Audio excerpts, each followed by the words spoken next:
Hi everyone and welcome to Autodesk PowerMill. So we have started the module number 4, which is all about the advanced finishing toolpaths and machining strategies. And we have covered the 3D offset finishing, costed Z finishing, corner finishing, flow line finishing, parametric offset finishing, parametric spiral finishing, pattern finishing, profile finishing, project curve finishing, project line finishing, and the last we did the radial finishing operation. So right now today we are going to start a new topic, which is the raster finishing toolpath. Actually, we did the raster finishing in our 3D toolpath and finishing strategies, and we know that in the raster finishing we perform the finishing operation at an angle. Okay.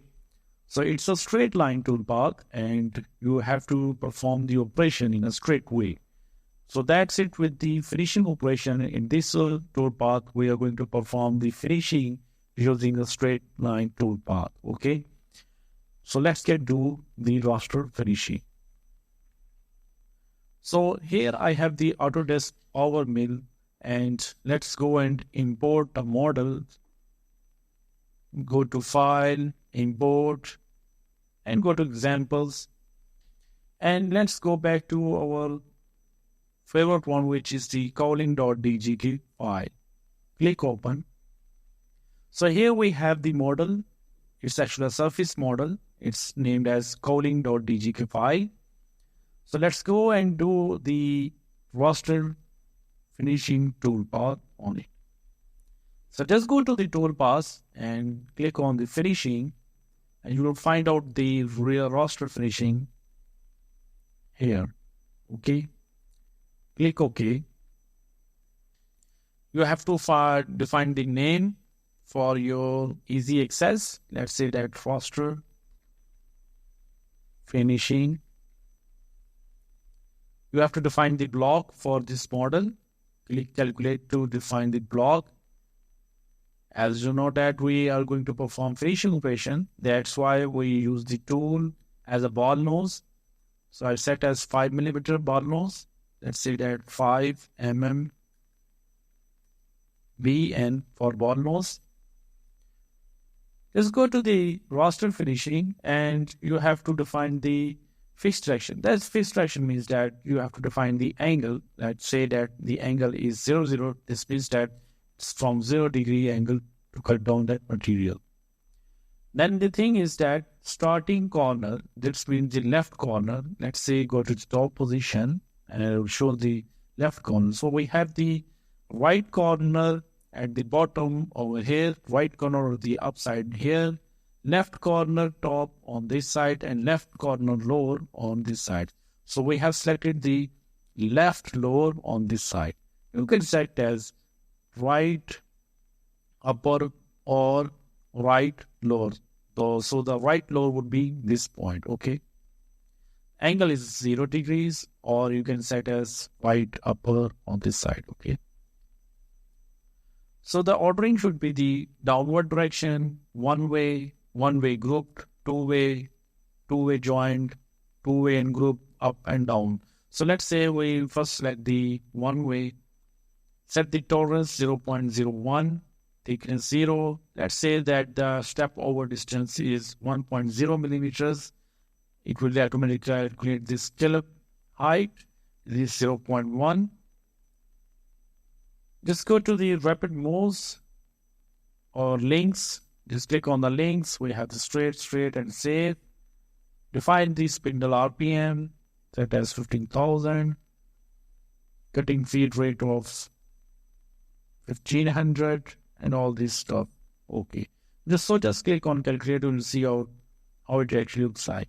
So you see that the cutting tool is performing this operation from upper right corner and it's all the way straight at an angle of 0 degrees. Okay. So this is how the raster finishing works. It performs the finishing operation. Let's get to the raster at an angle of 45 degrees. You will see that it will perform its operation at a 45 degree. See that? So this is how you can change the angles. Let's say 90 degree. So it's going to perform its operation like that. So let's move and set this 90-degree upper right corner. And this is the one way. You see that it's all the way performing its operation in a one-way direction, and there are a lot of links created. So this way, this causes the cutting tool to perform unusual steps to cut down the material and take upward direction and go to save point and perform, then go back to its again to go back to its position to cut down that material. So we need to perform in a sequence way. So that's why we can select as two-way. You will see that all these up links and blunt feeds and skim feeds will be removed and it will join together. Okay, just click on calculate. You'll see that.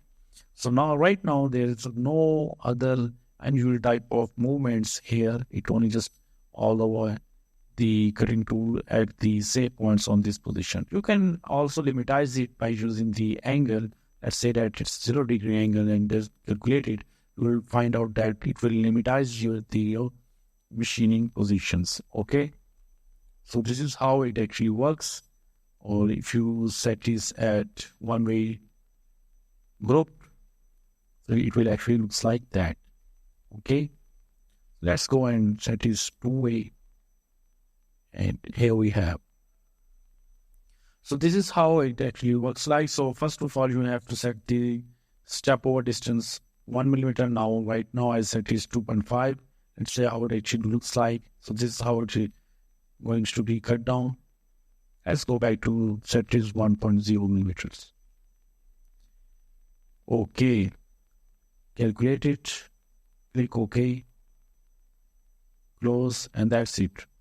Okay, go to simulation and perform the raster finishing toolpath.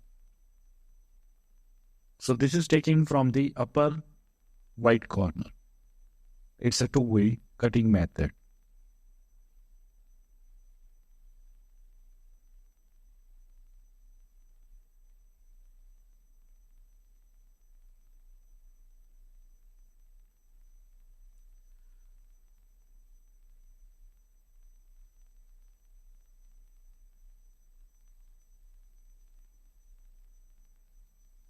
So this is how it actually works, the raster finishing.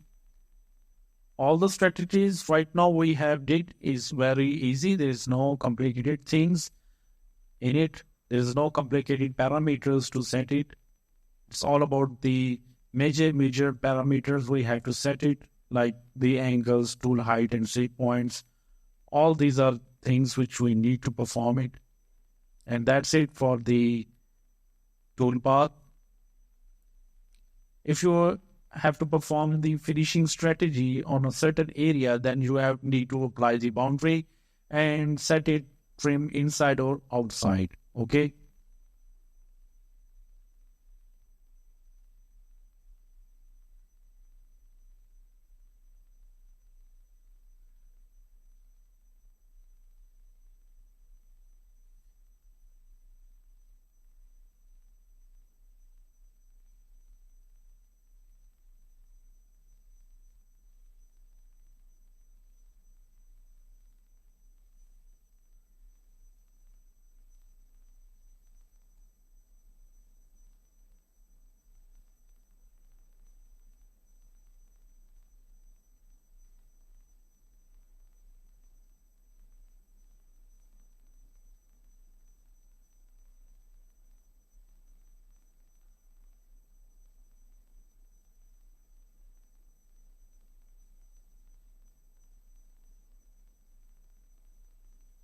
So this is the raster finishing toolpath. Hope you enjoyed.